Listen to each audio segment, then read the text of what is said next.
Bonsoir chers auditeurs et chères auditrices, de notre web radio R212. Zakaria Berhala, en sa qualité d'internaute invité, partage son avis et sa réflexion avec vous, dans cet article intitulé Le Maroc réaffirme son engagement pour le développement de l'éducation arabe et renouvelle son soutien à la cause palestinienne. Le voici en podcast pour vous. Zakaria Berhala ouvre son propos ainsi. Le Maroc a participé à la 14e conférence des ministres de l'éducation des pays arabes, Alexo, qui s'est tenue dans la capitale qatari, Doha, du 5 au 7 janvier 2025.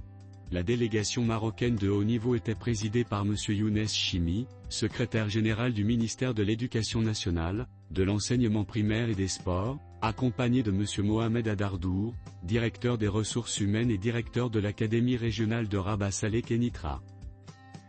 Notre internaute commence en soulignant que cette conférence a été marquée par l'intervention de M. Chimi, représentant M. Mohamed Berhala en disant « La conférence, placée cette année sous le thème l'éducation inclusive et l'autonomisation des enseignants, une vision stratégique pour l'éducation dans le monde arabe, a été marquée par l'intervention de M. Chimi qui, représentant M. Mohamed Berhala, ministre de l'Éducation nationale, de l'enseignement primaire et des sports, a salué le choix de cette thématique cruciale pour le développement de l'éducation dans la région arabe.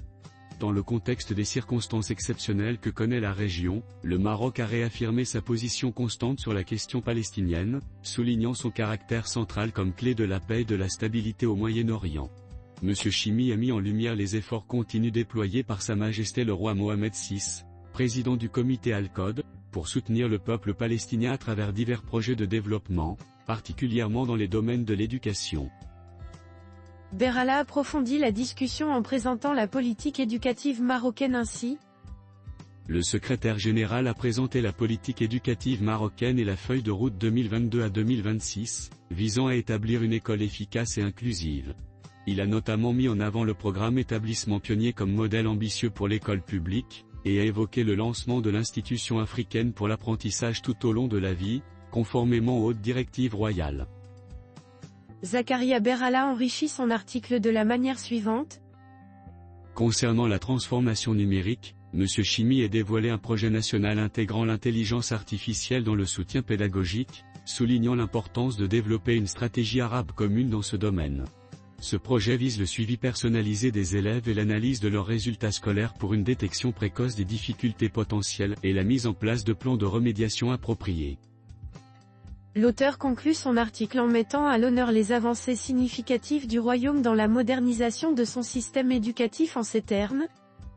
La conférence a constitué une opportunité d'échange d'expertise et d'expérience entre les pays arabes dans le domaine de l'éducation, renforçant la coopération mutuelle face aux défis futurs du secteur éducatif. Elle a également permis de mettre en exergue les avancées significatives du royaume dans la modernisation de son système éducatif sous la conduite éclairée de Sa Majesté le roi Mohamed VI. Chers auditeurs de la web radio R212, merci d'avoir été à l'écoute de ce podcast et de partager avec nous ce moment d'échange et de découverte. Votre présence et votre fidélité sont notre plus belle récompense. On se dit à très bientôt, si vous le voulez bien. Avec toute notre gratitude, l'équipe de R212.